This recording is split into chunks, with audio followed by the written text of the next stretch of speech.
The author of Mark's Gospel certainly believed in the resurrection, of course. And he tells the story of the empty tomb. The women go there, they see a man who says that Jesus is risen from the dead, and then they were so frightened, they told no one. Well, that's a bit odd, because how did the writer know what had happened if they told no one?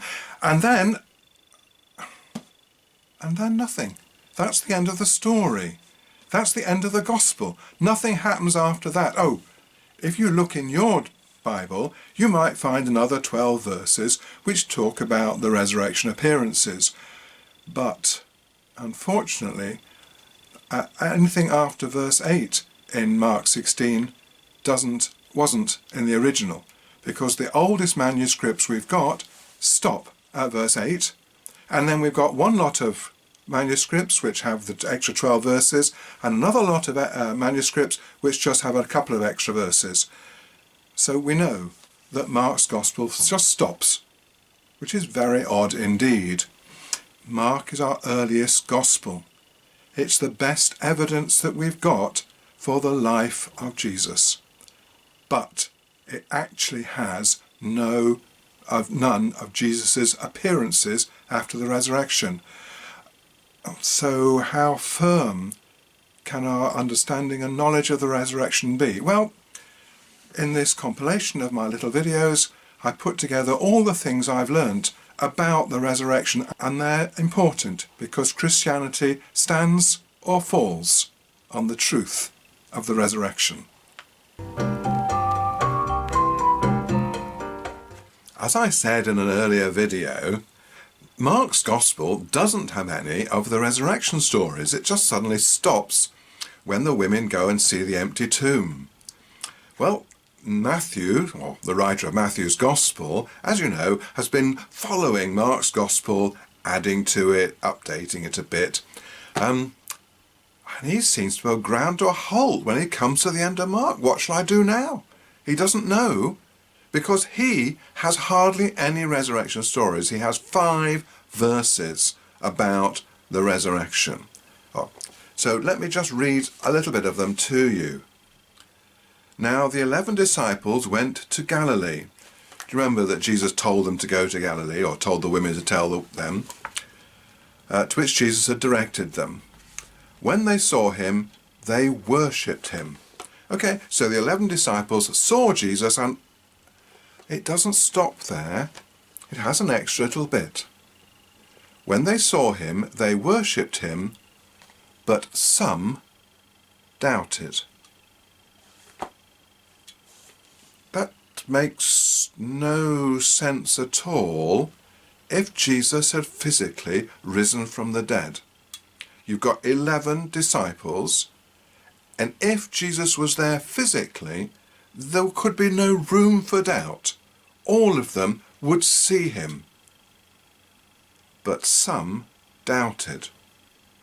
The only conclusion I can come to is that two conclusions. Either the whole story is made up, or there was a subjective experience that some of the disciples had, that they felt the presence of Jesus, but some didn't. But the conclusion I can't come to is that Jesus was physically risen from the dead.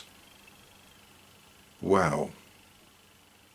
The whole of Christianity is based on the resurrection, but we've now got one gospel that has no stories whatsoever, and a second gospel that only has 5 verses and includes the phrase, some doubted. Well, I doubt it too, don't you?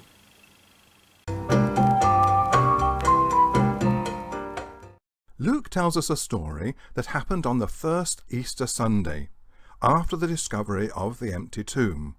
Cleopas and his friend were walking from Jerusalem to a village called Emmaus. And as they walked along, they were joined by somebody. It was Jesus, but their eyes were kept from recognizing him. Oh, isn't that weird? Surely if they knew him, they'd recognize him straight away. Why not? Very odd. Anyway, they're looking sad, of course, so Jesus says, "Why are you looking sad?" And they tell him all the things that have happened. Now then, some strange things Jesus says. "Oh, how foolish you are," he said, "and how slow of heart to believe all that the prophets have declared." And he then, was it not necessary that the Messiah should suffer these things and then enter into his glory? Then, beginning with Moses and all the prophets, he interpreted to them the things about himself in the scriptures. Which scriptures does he mean exactly? This is the bits that really irritate me. We've now got Jesus talking about deep theology, that how the Old Testament links with the New Testament, but we haven't got the details. So how are we supposed to understand? How are we supposed to know what on earth he's talking about? Because I, personally, can't see anything in the Old Testament that refers to him at all. Anyway, it gets stranger. Anyway, they get to Emmaus, and Jesus looks as if he's going on, and they say, no, come and stay with us. And whilst he was there, he broke bread, and immediately their eyes were opened and they recognized it was Jesus. And then the weirdest thing of all, he disappears. He disappears? Well, what sort of resurrection is this? At first you think, well, Jesus has come back alive, so his body has come back to life and he's walking around with a body. But bodies don't disappear, so what sort of resurrection is this? And I just give up, really. What on earth is it talking about?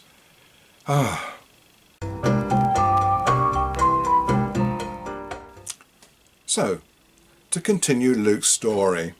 After Cleopas and his companion have realised that they're speaking to Jesus, and then of course he disappears, they rush back to Jerusalem to tell the 11 remaining disciples. And whilst they're in the room telling the disciples, Jesus suddenly appears. Well, that's a bit unusual, isn't it? People just appearing in a room. And you can't do that if you've got a real body. Bodies don't just appear. So the disciples think it must be a ghost or something. But Jesus says, "No, I'm not a ghost. Look at my hands and my feet. Touch me. Give me something to eat." And they give him a bit of fish to eat. So we've got two different bits of the resurrection there. Either he can just appear, walking through walls, disappearing, in which case it's a sort of spiritual body, or he can be a corporal body and he can be touched and he can eat fish. I don't see how he can do both. Most unusual. Anyway, the story continues. Jesus then tells them, as he did to Cleopas and his friends, how the Old Testament predicts what the Messiah has got to do. And yet again, he doesn't give us the verses, so we're still left none the wiser. As resurrection stories go, this one just ain't good enough, is it, really? Just ain't good enough.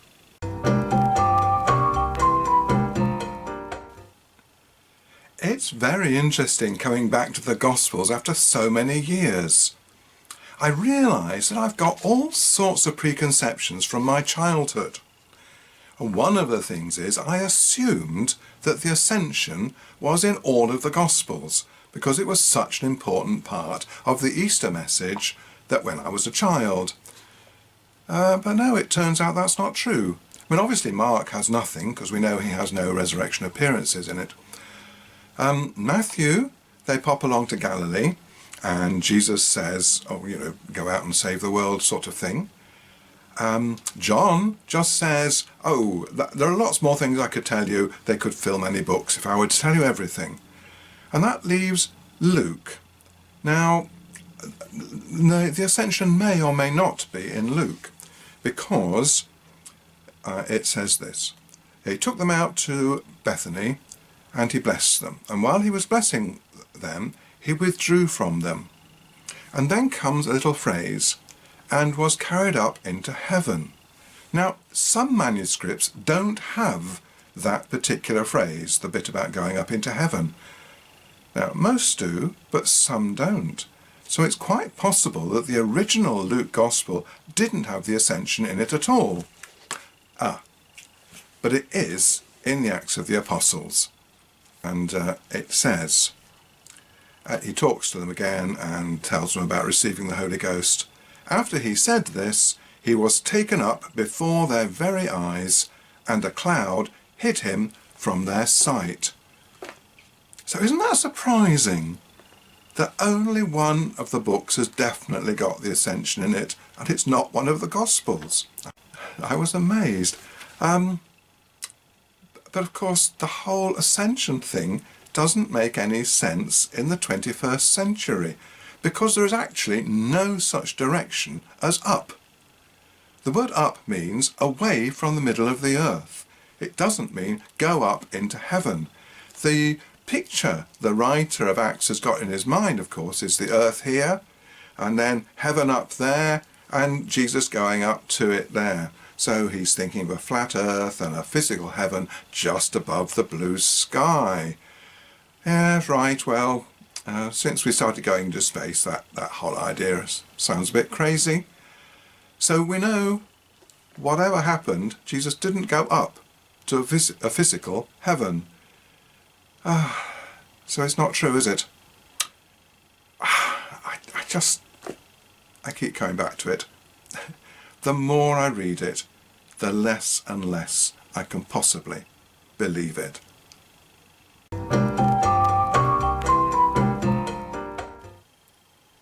I woke up one morning to find a wonderful pattern on my window, and I posted it on Facebook. I had several suggestions as to what might have caused this on my window. The two front runners were either it was a bird, or on the other hand it might have been a fairy or an angel. I wondered about that. I thought it would be fun to use Occam's razor to decide which of the two hypotheses was correct. Now, I don't know anything about Occam. It's got William of Occam, it's called, Wikipedia tells me, and he was born in 1287, a monk, a philosopher and a theologian. Okay, and he came up with this principle, Occam's razor. It's a problem-solving principle that the simplest solution tends to be the right one, the simplest solution. So, when presented with competing hypotheses to solve a problem, we should select the solution with the fewest assumptions. So, is it a bird? Did a bird make that mark on my window? Well, first assumption, birds exist. Oh, that's not an assumption, is it? I can just look out of my window and see the birds. The size of the pattern was about a pigeon-sized. So, are there any pigeon-sized birds frequently in my garden? Oh yes, I'm often woken up by pigeons, surprisingly enough. Okay, so very few assumptions go into the hypothesis that it was a bird that made that mark. Now, how about thinking if it was a fairy or an angel? Right, well, the first assumption is that they exist. I mean, lots of people believe that either fairies or angels or both exist, but we can't easily demonstrate that. I can't point out my window and say, look at those fairies dancing on the lawn. Look at those fairies sitting in the tree. Look at those angels floating around. We can't do that. So that's an assumption. Then there's the assumption that a fairy or an angel, as a spiritual being, would have a physical effect on my window. Well, we've got no evidence for that either. So that's a big assumption. So you can see that the bird hypothesis has very few, if any, assumptions, whilst the fairy, angel, supernatural explanations have lots of assumptions. Well, it's obvious we should choose the simplest of those two, which is that a bird thought it was going to crash into my window and put the brakes on, and then actually just gently crashed into the window and left dust all over it. Luckily it didn't die. I did go downstairs and look, no dead birds around. Whatever hit the window survived to play another day, which is good news. Okay, so that's a simple example of Occam's razor, but I thought we might use that to think about the empty tomb. All of the four Gospels have women or a woman finding the tomb empty. So there is a possibility that there is some historical truth for that. My first idea was that maybe the women had gone to the wrong tomb. Maybe there were dozens of tombs around and they just happened to go to the wrong one. But actually, the Bible itself has an explanation, a naturalistic explanation. Matthew's Gospel says that the chief priests bribed some soldiers to say that they had moved the body, to try and disprove the resurrection. But actually, maybe the truth is some soldiers did move the body. That would be a good naturalistic explanation, wouldn't it? And very few assumptions. I mean, we have to assume that the soldiers did move the body, and we don't have any reason for that. We would have to, or we'd have to assume that the women made a mistake. But both of those things are easily possible. However, the supernatural explanation, on the other hand, has a huge number of assumptions. First, that we are assuming that somebody can come back to life. Well, that is not generally the case, is it? Not after being hung and speared and flogged and crucified. No, people don't come back to life. Then we've got the assumption that Jesus came back to life with the power to teleport. You know, he could suddenly appear inside a room or suddenly disappear. He could teleport from here to there. We've never seen anybody like that. That's a huge assumption. And the more we look at it, the more assumptions there are.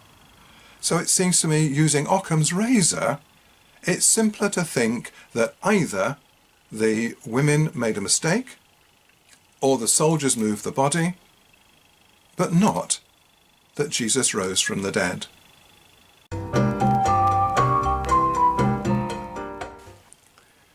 One Easter Sunday morning many years ago, I remember the preacher talking about the grave clothes of Jesus, and he talked about how they were left in position when Jesus resurrected. He got the idea from John's Gospel.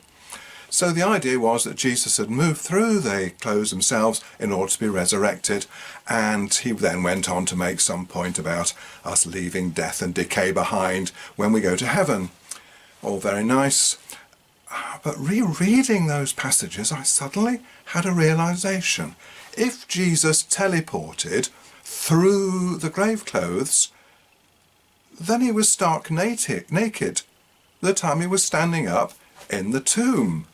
I've never really imagined Jesus stark naked before. Slightly disturbing thought. And then a little later, he meets Mary Magdalene in the garden, and she thinks he's the gardener. Well, presumably he wasn't naked then, because I don't think she would have been asking him about whether he was the gardener at that point. So he must have been clothed. So where did the clothes come from? Well, there's nothing in the story to tell us, but it reminds me of Cinderella. You remember the fairy story about Cinderella? She wanted to go to the ball, and so her fairy godmother waved her wand and her rags turned into a beautiful ball gown.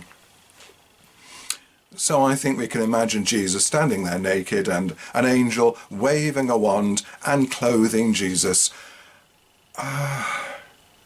Now, we know Cinderella isn't true, it's only a fairy story.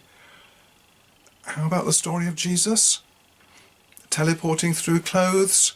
Magically being given new clothes? I don't think it sounds very likely. Do you?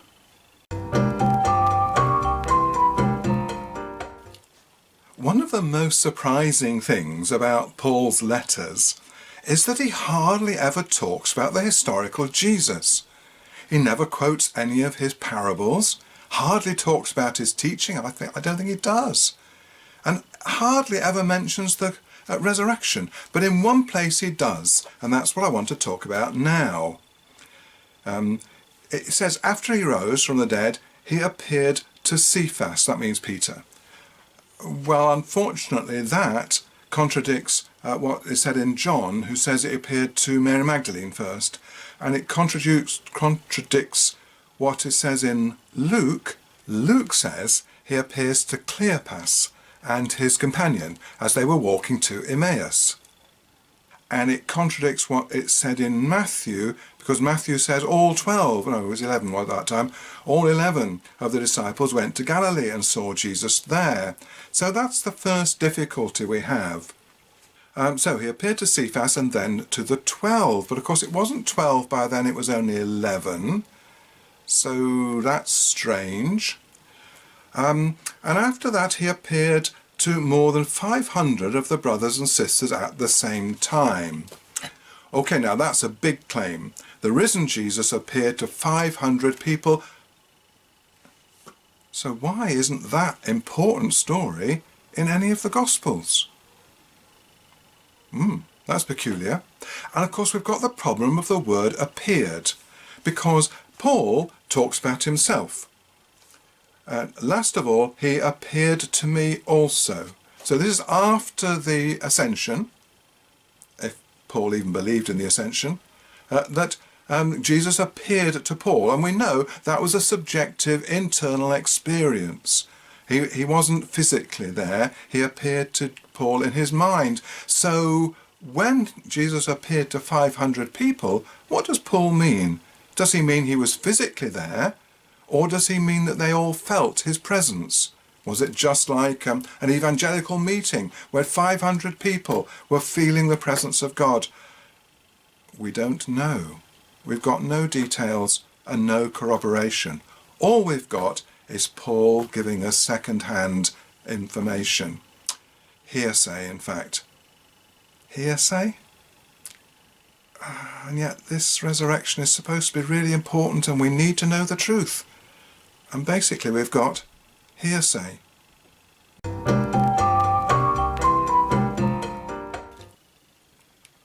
I once heard a preacher claim that the resurrection was the best attested event in history. I thought, wow, that's a huge claim. And I thought about the assassination of President Kennedy. And I thought, videos, films, photographs? Have we got any of those for President Kennedy's assassination? Yes, hundreds of them. For the resurrection? Of course, there are none. All right, what about eyewitnesses? Thousands. And give them their statements that very day. How about Jesus, the resurrection? Well, no, none. None at all. And certainly none that wrote down their evidence on the day that they saw the risen Jesus. So, no, we haven't got that. So what have we got? Well, reports. So what sort of reports do we want? Well, we want reports that don't rely on each other. Actually, we've got that, because although Matthew and Luke do copy from Mark, they don't, of course, copy from Mark for the resurrection, except for the empty tomb, because the resurrection, except for the empty tomb, isn't in Mark's Gospel. The other thing we want is unbiased reporting. And have we got that? No, we haven't. Because each of the writers in the New Testament is a Christian and is trying to persuade other people to be a Christian. It is not unbiased evidence. We also want reports that corroborate each other, not reports that disagree with each other, not lots of contradictions. Now, of course, you're going to get small difficulties, small differences, but not huge ones like we've got in the New Testament. Did the disciples see Jesus in Jerusalem, or did they see him in Galilee? Well, Luke says one, Matthew says the other. Complete contradictions. Very unreliable reports. So, is the resurrection the best attested event in history? Nowhere near it. I don't think it meets the criteria even once. Definitely not.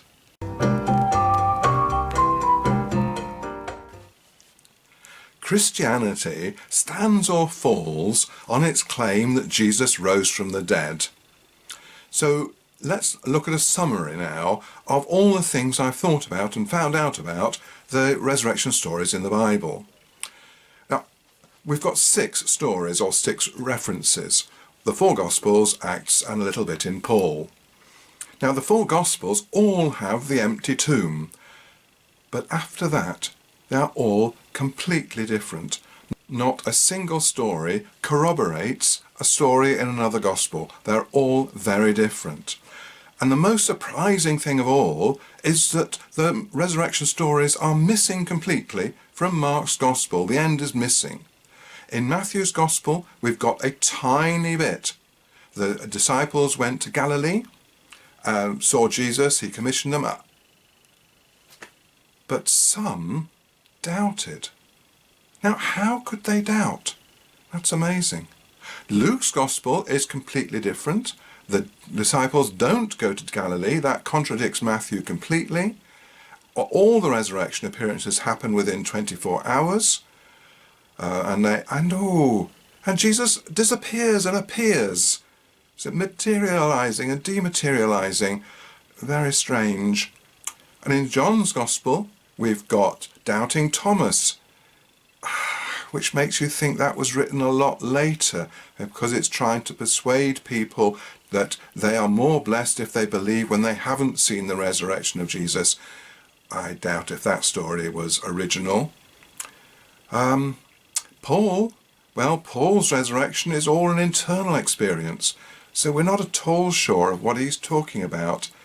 And in the Acts of the Apostles, we've got the ascension, which makes no sense because heaven is not a physical place and it's not up there above a flat earth.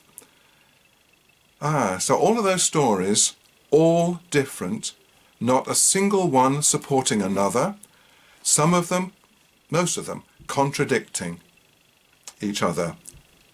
Is it possible to believe it? I don't think it is.